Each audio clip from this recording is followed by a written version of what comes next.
Hi everyone, क्या आप भी जानना चाहते हैं बहुत ही कम समय देकर आप धारा प्रवाह अंग्रेजी बोल सकते हैं? क्योंकि आज के समय में बड़ी से बड़ी सेलिब्रिटी भी इसी का इस्तेमाल करती है। अब ये ट्रिक गलत है या सही है, ये तो आप मुझे कमेंट बॉक्स में जाके लास्ट में बता ही देंगे। लेकिन आज के इस वीडियो में हमारा ये फोकस रहेगा कि बहुत कम समय देकर आप धारा प्रवाह अंग्रेजी कैसे बोल सकते हैं। तो चलिए वीडियो को शुरू करते हैं। अब सवाल ये आएगा कि आप लोग सालों से अंग्रेजी को पढ़ते आ रहे हैं, बहुत ही मोटी मोटी ग्रामर्स की किताब भी पढ़ते आ रहे हैं, लेकिन फिर भी आप अंग्रेजी नहीं बोल पा रहे हैं। लेकिन जो सेलिब्रिटी आज के टाइम में अंग्रेजी बोल रहे हैं, तो वहाँ पे अगर आप उनके बैकग्राउंड में जाके देखेंगे तो वो कभी स्कूल कॉलेज भी बहुत से ऐसे सेलिब्रिटी है जो नहीं गए हैं, ना कोई ग्रामर्स की बुक को पढ़ा है, लेकिन आज फिर भी वो धारा प्रवाह अंग्रेजी बोल के फेमस है इस दुनिया के अंदर में। तो इसके पीछे का कारण क्या है, इसको समझना पड़ेगा। इसके पीछे सिर्फ दो कारण है। एक कारण होता है नाम का और दूसरा कारण होता है काम का। अब ये नाम और काम के पीछे में कौन सी ऐसे ट्रिक छुपी हुई है, अब इसको जानते हैं। तो समझिए, ये नाम जो है ना, इसका मतलब होता है नाउन, ठीक है, इसका मतलब होता है नाउन। और ये जो काम है इसका मतलब होता है वर्ब। अब ये नाउन और वर्ब आप बोलेंगे कि सर ये तो हम लोग शुरू से पढ़ते आ रहे हैं, अब इसमें कौन सी नई बात आ गई? नहीं, आप जो पढ़ते आए हैं वो एक डेफिनेशन था, वो एक छोटा सा स्ट्रक्चर था, लेकिन इसके पीछे का सीक्रेट क्या है, कैसे लोग इसी का इस्तेमाल करके आज के टाइम में अंग्रेजी बोले। आप ही खुद दिमाग लगा के देखिए कि इस दुनिया में क्या है। एक इंसान है जो काम करता है, एक इंसान है तो उसका कुछ ना कुछ तो नाम होगा, और वो इंसान जब तक जीवित है तब तक दिन भर वो काम ही करेगा, इसके अलावा वो कुछ नहीं करेगा। जो इंसान आज के टाइम में जीवित है, अगर वो कोई काम ना करे तो इसका मतलब क्या है कि वो जीवित नहीं है। तो हमको इसके पीछे का राज समझना पड़ेगा। अब ये नाम और काम, यानी कि नाम का मतलब हो गया नाउन और वर्ब का मतलब हो गया काम। इसको समझने के लिए अब हमको एक काम क्या करना पड़ेगा कि इस हिंदी वाले को मिटाना पड़ेगा और इसको थोड़ा सा अच्छे से समझना पड़ेगा। तो चलिए इसको भी समझ लेते हैं। अब यहाँ पे देखिए, हमने यहाँ पे क्या किया, दो चीज़ पहले हम लोग लिखेंगे। अब हम यहाँ पे नाउन लिखा हुआ था तो हम यहाँ पे नाउन लिख देंगे, और यहाँ पे वर्ब लिखा हुआ था तो हम यहाँ पे वर्ब को लिखेंगे, ठीक है। अब समझते हैं एक एक करके कि भाई अब ये नाउन के डीप में जाके हम लोग देखेंगे, वर्ब के डीप में जाके देखेंगे कि इसका एक्चुअल में यूज क्या है अंग्रेजी बोलने के लिए और राइटिंग स्किल्स के लिए। हम आपको पहली बात बता देते हैं कि ना हम आपको अंग्रेजी बोलना सिखा रहे हैं, ठीक है, हम आपको अंग्रेजी बोलना नहीं सिखा रहे, हम आपके फाउंडेशन के ऊपर काम कर रहे हैं। और जिस दिन आपका फाउंडेशन मजबूत हो गया ना, समझिए उस दिन अंग्रेजी बोलना आपके लिए बहुत ही इजी हो जाएगा। और दुनिया का कोई भी एग्जामिनेशन हो, चाहे वो एसएससी हो, यूपीएससी हो, बीपीएससी हो, सीजीएल हो, बैंक पी हो, कुछ भी हो, अगर आपकी राइटिंग स्किल अच्छी हो गई तो आप उस दिन से कोई भी एग्जाम को पास कर सकते हैं। तो आपको बोलने के साथ साथ में मैं आपके राइटिंग स्किल पे भी काम करने की कोशिश कर रहा हूँ। दोनों चीज़ को इम्प्रूवमेंट करना है, ठीक है, ऑल इन वन बनना है आपको, वन मैन आर्मी। तो आप समझिए, यहाँ पे लिखा हुआ है नाउन और यहाँ पे लिखा है वर्ब। अब इस नाउन को सबसे पहले थोड़ा सा समझते हैं, ठीक है। तो अब अगर हम बोलेंगे यहाँ पे ये नाउन लिखा हुआ है, तो नाउन होता क्या है? तो आप बोलेंगे सर हम लोगों को तो पता है कि a noun is the name of person, animal, thing, और जो भी आप उसमें जोड़ देते हैं, ठीक है। तो उसको थोड़ा सा छोड़ना पड़ेगा, ठीक है। हमको डेफिनेशन को नहीं पढ़ना है, हमको समझना है कि नाउन एक्चुअल में क्या होता है। तो समझिए, हम बोल सकते हैं कि भाई जो चीज़ हमको इस दुनिया के अंदर में दिखाई देता है, जो भी चीज़ हमको इस दुनिया के अंदर में दिखाई देता है, जो चीज़ हम अपनी आंखों से देख सकते हैं, तो उसका कुछ ना कुछ तो नाम होगा जिसे हम छू सकते हैं। नाउन का मतलब जो हमको दिखाई दे गया, नाउन का मतलब जिसे हमने छू दिया, नाउन का मतलब जो दिमाग में नाम लेते आपके फोटो आ जाए। हमने बोला पहाड़, हमने बोला पहाड़, क्या पहाड़ का फोटो आपके दिमाग में आया कि नहीं आया? हमने बोल दिया हवाई जहाज, तो हवाई जहाज का फोटो आपके दिमाग में आया कि नहीं आया? आ गया। तो इसका मतलब क्या है कि जिस चीज़ को आप आंखों से देख सकते हैं, जिस चीज़ को आप अपने हाथों से छू सकते हैं, जिस चीज़ का नाम लेते आपके दिमाग में फोटो आ जाता है, तो उसका नाम तो कुछ ना कुछ है। इसका मतलब नाम है ना, जिस चीज़ को देखा उसका नाम तो होगा, जिस चीज़ को छुआ उसका भी नाम होगा। तो दुनिया में जो चीज़ भी दिखाई दे जाए, जिसे छू दे, जिसका नाम लेते दिमाग में फोटो आ जाए, वो नाउन होता है। जिसका नाम लेते दिमाग में फोटो आ जाए, जिसकी दिमाग में फोटो छप जाए, जिसको हाथ से छू सकते हैं, जिसको देख सकते हैं, उसको हम क्या बोलेंगे? नाउन बोलेंगे। उसको क्या बोलेंगे? नाउन। और नाउन को ही आप लोग एक और चीज़ सीख लीजिए कि नाउन को ही सब्जेक्ट बोलते हैं और सब्जेक्ट को ही नाउन बोलते हैं। नाउन में और सब्जेक्ट में कोई भी अंतर नहीं है, इतना याद हमेशा रखिएगा। हम लोग को हर चीज़ को अलग अलग तरीके से पढ़ाया जाता है, ऐसा नहीं है। हर एक चीज़ एक दूसरे से कनेक्टेड है। तो हम क्यों जाएंगे सब्जेक्ट को अलग पढ़ने, नाउन को अलग पढ़ने? अरे नहीं, जो नाउन है ना वही सब्जेक्ट है, जो सब्जेक्ट है वही नाउन है। सब्जेक्ट को भी हम यही कह सकते हैं कि जो चीज़ हमको दिखाई दे गया, जिस चीज़ को हमने छू दिया, जिसका दिमाग में नाम लेते फोटो बन गया, ठीक है, वो नाउन हो गया। अब वही सब्जेक्ट हो गया, क्योंकि सब्जेक्ट का ही नाम होता है और सब्जेक्ट ही नाउन होता है। समझ में आ रहा है? तो ये चीज़ हुआ। तो अभी हमको यहाँ तक ये पता चल गया कि भाई नाउन होता क्या है, सब्जेक्ट होता क्या है। अब हमको यहाँ पे जानना है कि ठीक है, अगर नाउन या सब्जेक्ट हम ही आप हैं, तो हम लोग दुनिया में हवा में से उड़ के नहीं आ गए, हम लोग का भी जन्म हुआ है। तो इसी तरीके से जब कोई भाषा बनी होगी तो उसमें भी तो किसी न किसी का जन्म हुआ होगा, एक एक करके कहीं ना कहीं दूसरे देश से, हर जगह से जो है हर चीज़ को अडॉप्ट किया जाता है। तो अब इसका जन्म कैसे अंग्रेजी की भाषा में हुआ नाउन का, इसको थोड़ा सा समझना पड़ेगा। जब तक हम जड़ में जाके नहीं समझेंगे तब तक हमको कोई भी बात समझ में बारीकी से नहीं समझ में आएगी। हम लोग हमेशा ऊपरे ऊपरे किताब में पढ़ लेते हैं, कहीं से थोड़ा सा वीडियो देख लेते हैं, तो हमको लगता है कि अब हम अंग्रेजी बोलना सीख जाएंगे। नहीं, जब तक आप जड़ के ऊपर काम नहीं करेंगे, आपका बेस मजबूत नहीं होगा, तब तक आप हमेशा कंफ्यूज ही रहिएगा। देखिए, 2-4 वर्ड और 10-20 सेंटेंस बोलना कोई बड़ी बात नहीं है। आपके पास में एक्चुअल जिस दिन नॉलेज आ जाएगी तो आप दिन भर भी अंग्रेजी बोलेंगे, कहीं पे भी जाके अंग्रेजी बोल सकते हैं, उसमें आपको कभी भी कोई दिक्कत नहीं हो। क्यों? क्योंकि आज के टाइम में अगर हम लोग को दिक्कत हो रही है तो इसका मतलब क्या है कि हमारा फाउंडेशन मजबूत नहीं है। हम लोगों ने हमेशा से क्या पढ़ा है कि वो रटी रटाई जो हम लोग के जो डेफिनेशन होता है वही चीज़। तो इसके लिए अब हमको क्या करना पड़ेगा, नाउन तो समझ में आ गया। आप समझते हैं कि नाउन का जन्म कैसे हुआ, तो आप कह सकते हैं कि भाई नाउन का जो जन्म हुआ, तो वहाँ पे 2 सवाल बन सकता है कि सर नाउन का जन्म सिंगुलर में हुआ या प्लूरल में हुआ, ये 2 सवाल बनेगा। तो आप बोल सकते हैं कि नाउन का जो जन्म हुआ वो सिंगुलर में हुआ। किस में हुआ? सिंगुलर में।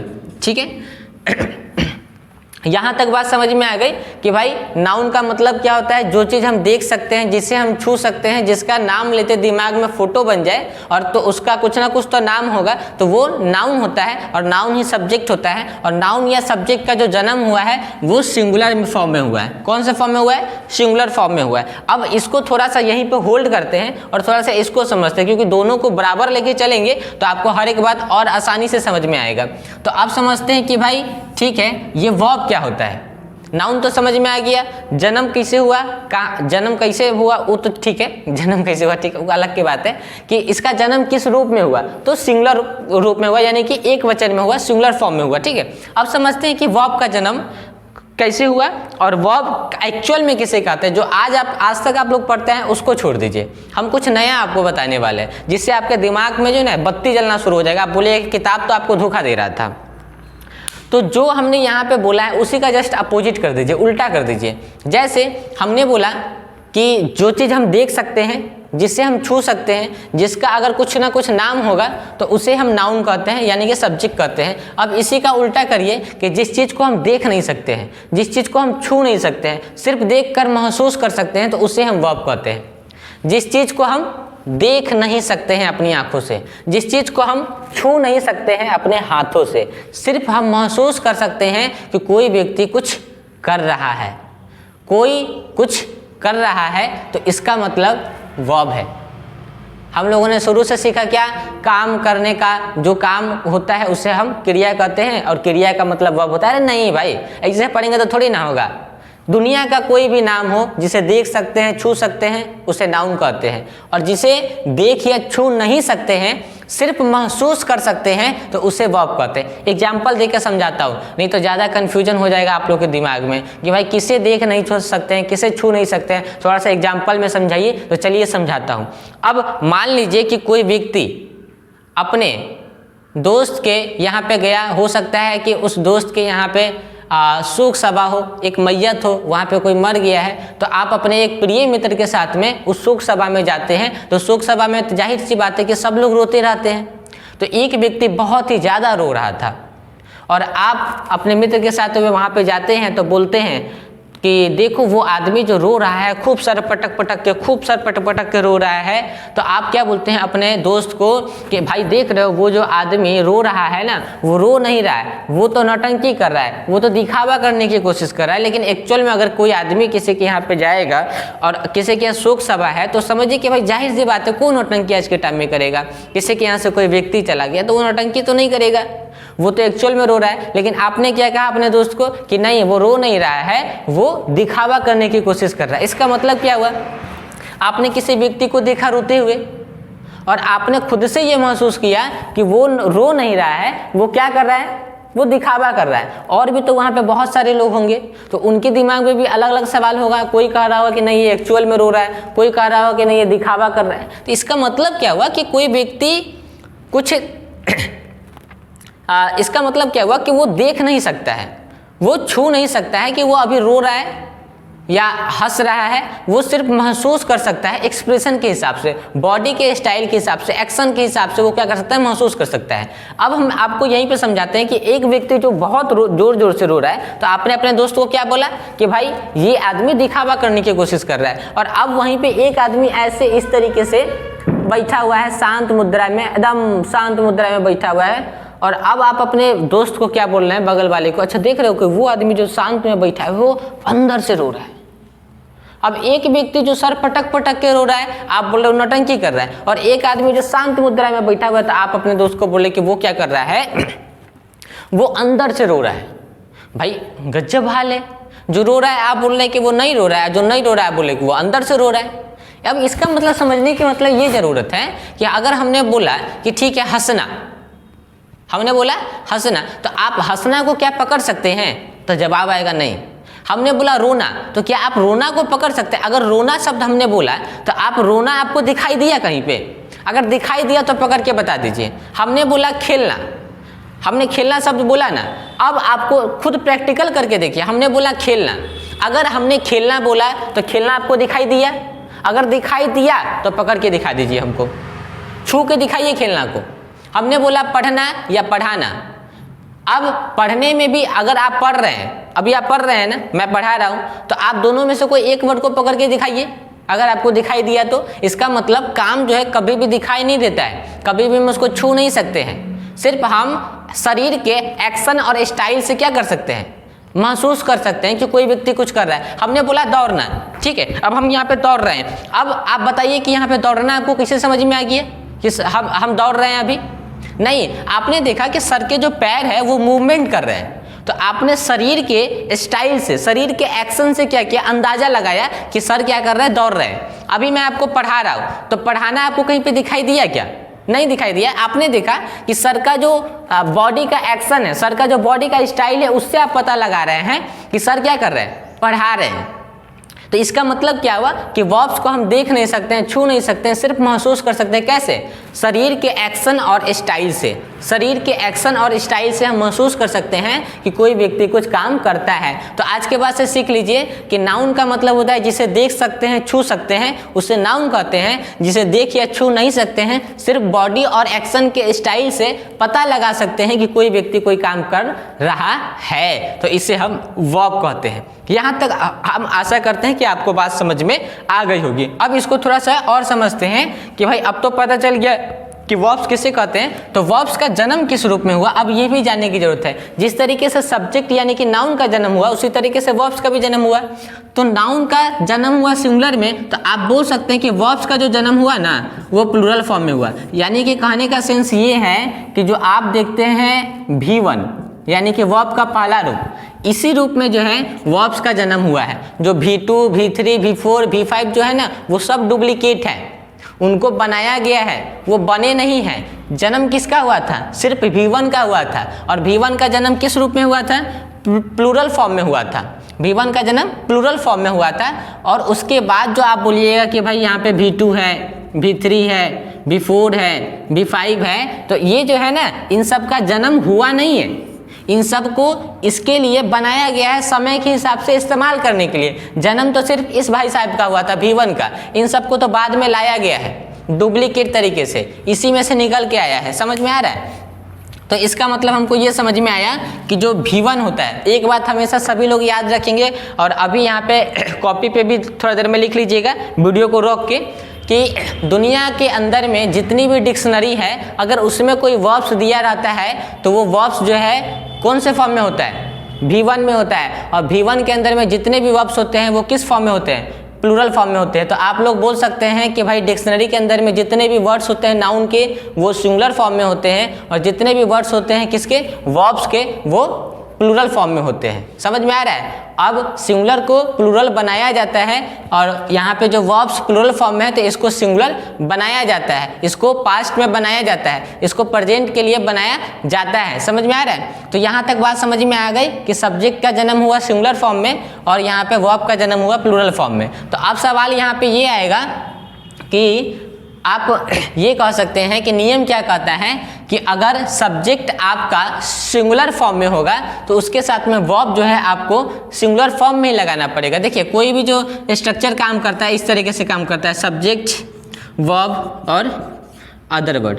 ठीक है, तो अब सबसे पहले किसी भी सेंटेंस में क्या आएगा? सब्जेक्ट आएगा, फिर क्या आएगा? हेल्पिंग वर्ब आएगा, देन आफ्टर अदर वर्ड आएगा। अदर वर्ड मतलब ऑब्जेक्ट होता है, कॉम्प्लीमेंट होता है, आरपीएस यानी other rest part of the sentence होता है और देन आफ्टर टाइम आता है। तो किसी भी सेंटेंस में इस तरीके से, तो ये एक बेसिक स्ट्रक्चर हमने आपको बताया है कि किसी भी सेंटेंस में सबसे पहले सब्जेक्ट आएगा, वर्ब आएगा, देन आफ्टर अदर वर्ड आएगा। ठीक है, तो अब ये नियम क्या कह रहा है कि अगर आपका जो नाउन होता है यानी कि नाउन मतलब सब्जेक्ट, तो सब्जेक्ट अगर आपका सिंगुलर होगा, क्या होगा? सिंगुलर फॉर्म में होगा, तो जो आपको यहाँ पे वर्ब्स लगाना पड़ेगा ना वो भी सिंगुलर ही लगाना पड़ेगा, क्योंकि देखिए दोनों को बराबर जब तक नहीं करेंगे तो फिर कुछ होगा। अब मान लेते हैं कि यहाँ पे सब्जेक्ट आपका सिंगुलर है और आप वर्ब लगा दीजिएगा प्लूरल, तो मैच होगा, मैच नहीं होगा तो इसका मतलब क्या हो जाएगा? गलत हो जाएगा। तो अगर आपको सही करना है तो इसके लिए जिस फॉर्म में ये सब्जेक्ट है उसी फॉर्म में वर्ब होना चाहिए, जिस फॉर्म में आपका वर्ब है उसी फॉर्म में आपका क्या होना चाहिए? सब्जेक्ट होना चाहिए। तो अब इसके लिए क्या कर सकते हैं हम? अब इसके लिए हम लोग ये कर सकते हैं कि दोनों को बराबर कर सकते हैं। दोनों को क्या कर सकते हैं? बराबर कर सकते हैं। बराबर कैसे करेंगे? तो हम क्या करेंगे, मान लेते हैं कि सब्जेक्ट यहाँ पे क्या लिखा हुआ है? प्लूरल फॉर्म में है, तो अब प्लूरल फॉर्म में मान लेते हैं कि हमने यहाँ पे क्या किया? गो को ले लिया। गो क्या है? V1 है, तो गो मतलब V1 मतलब प्लूरल है, V1 मतलब प्लूरल है। तो अब हमको गो जो है ना इस सब्जेक्ट के साथ में जोड़ना है, तो हम कैसे जोड़ेंगे भाई? चलिए मान लेते हैं कि हमने यहाँ पे क्या बोला? नाउन, हमने बोला नाउन। अब नाउन में क्या करेंगे? हम एक ट्रिक का इस्तेमाल करेंगे, बोलेंगे noun plus S E S, ठीक है, सॉरी ES IES। हम किसी भी नाउन में यानी कि किसी भी सब्जेक्ट में एस जोड़ दें या ES जोड़ दें या IES जोड़ दें तो वो नाउन जो है वो क्या हो जाता है? प्लूरल हो जाता है, प्लूरल। ठीक है, अब आप बोल सकते हैं कि यहाँ पे आपने बोला BOY, बॉय हो गया। अब यहाँ पे जो है ये गो आपको इसके साथ में जोड़ना है, तो देखिए बॉय आपका सिंगुलर फॉर्म है, तो हम क्या करेंगे? यहाँ से एक एस को उठाएंगे और यहाँ पे एस लगा देंगे, तो अब ये बॉय आपका प्लूरल फॉर्म में हो गया। अब आप इस गो को बिना सोचे समझे लगा सकते हैं कि ये सेंटेंस आपका सही है। लेकिन आपने क्या गलती की? अगर आपने यहाँ पे बोला BOY और इस गो को लेके उठा के यहाँ पे लगा दिया तो ये सेंटेंस क्या है? गलत। क्यों? क्योंकि यहाँ पे सब्जेक्ट आपका सिंगुलर है तो वर्ब भी सिंगुलर ही होना चाहिए था, लेकिन ये गलती आपने कर दी कि यहाँ पे प्लूरल फॉर्म में वर्ब को लगा दिया। ठीक है, इसलिए ये सेंटेंस क्या होगा? गलत हो गया। और ये सेंटेंस आपका नीचे वाला सही है। क्यों? क्योंकि बॉय जो है वो सिंगुलर फॉर्म में था, आपने एस लगा के इसको प्लूरल बनाया और वर्ब तो ऑलरेडी प्लूरल फॉर्म में है तो गो, तो बॉयज गो, लड़के जाते हैं। जस्ट लाइक एक और एग्जांपल समझते हैं। आपने बोला यहाँ पे GIRL गर्ल, ठीक है। अब यहाँ पे गर्ल जो है ये सिंगुलर फॉर्म में, आपको अभी हमने समझाया था कि डिक्शनरी के अंदर में दो चीज़ें, एक नाम है यानी कि नाउन और एक वर्ब है। तो जो भी नाउन होते हैं वो सब सिंगुलर फॉर्म में ही होते हैं डिक्शनरी में भी, और जो वर्ब होता है वो हमेशा प्लूरल फॉर्म में ही रहते हैं, उनको बनाया जाता है सिंगुलर या प्लूरल। ठीक है, तो यहाँ पे गर्ल हमने लिखा। अब हमने बोला कि गर्ल सिंगुलर है और यहाँ पे मान लेते हैं कि ठीक है हमने एक और वर्ब को उठाया, यहाँ पे बोला कम। ठीक है, तो कम कौन सा फॉर्म है? फर्स्ट फॉर्म है, तो आपने यहाँ पे लगा दिया गर्ल कम। ठीक है, ये सेंटेंस क्या हो गया? गलत। क्यों? क्योंकि सब्जेक्ट जो है आपका सिंगुलर है और वर्ब आपका प्लूरल है। ठीक है, तो ये गलत हो गया, मैचिंग नहीं कर रहा है। अब आप यहाँ पे इसको सही करने के लिए क्या बोलेंगे? GIRLS। अब आपने यहाँ पे से क्या किया? इस एस को उठाया, गर्ल्स हो गया, और अब यहाँ पे आपने लिखा कम। अब ये सेंटेंस आपका सही हो गया। तो सब्जेक्ट अगर सिंगुलर होगा तो वर्ब भी सिंगुलर ही लगेगा, सब्जेक्ट अगर प्लूरल होगा तो वर्ब भी प्लूरल ही लगेगा। एक लाइन जल्दी से लिख लीजिए आप लोग कि अगर सब्जेक्ट सिंगुलर होता है तो वर्ब भी सिंगुलर फॉर्म में ही लगाते हैं, अगर सब्जेक्ट प्लूरल होता है तो वर्ब भी प्लूरल फॉर्म में ही लगाते हैं। इस बात को हमेशा याद रखिएगा। ठीक है, अब समझते हैं थोड़ा सा और इसको समझते हैं। एक सेकेंड। ठीक, अब हमने क्या बोला? इसको दोबारा से लिख देते हैं SES IES, यहाँ पे क्या हो जाएगा? प्लूरल। ठीक, अब यहाँ तो समझ में आ गया कि भाई सब्जेक्ट यानी सिंगुलर होता है तो सिंगुलर को प्लूरल कैसे बनाते हैं, लेकिन जो इंसान ऑलरेडी प्लूरल फॉर्म में है तो इसको सिंगुलर कैसे बनाएंगे। अब हम यहाँ पे लिखेंगे, बोलेंगे verb plus S E S I E S.